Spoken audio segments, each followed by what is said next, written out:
Kinumpirma ni House Committee on Appropriations Acting Chairperson Representative Stella Kimbo na may mga blanko nga sa BICAM report ng 2025 national budget na diratify ng Kongreso.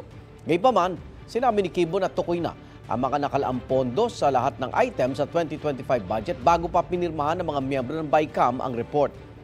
Otorisado raw ang technical staff ng Senado at Kamara para gumawa ng corrections o pagtatama sa budget batay sa omnibus motion na nasa BICAM report. Nakasaad din sa omnibus motion na ang General Appropriations Act ang susundin sakaling may pagkakaiba ito sa BICAM report. Halos ganyan din ang naunang sinabi ni Senate President Chis Escudero tungkol sa mga pagwawasto sa line items sa budget.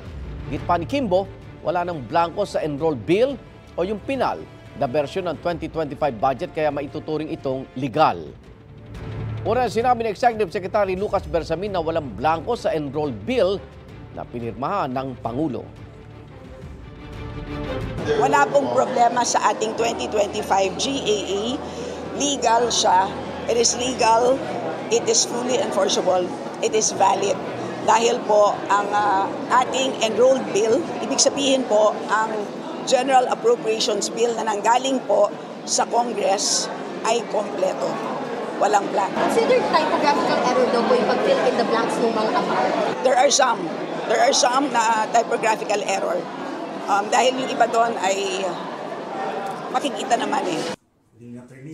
Pero para kay Davao City 3rd District Representative Isidro Ungab, na isa sa mga pumuna sa mga blanco sa BICAM report, hindi maituturing na typographical error ang pag-fill out sa mga blankong item. Tanong pa ni Kabataan Party List Representative Raul Manuel, kung noon pa natukoy ang pondo, bakit hindi pa ito inilagay sa BICAM report? Igan, mauna ka sa mga balita, mag-subscribe na sa GMA Integrated News sa YouTube para sa iba't ibang ulat sa ating bansa.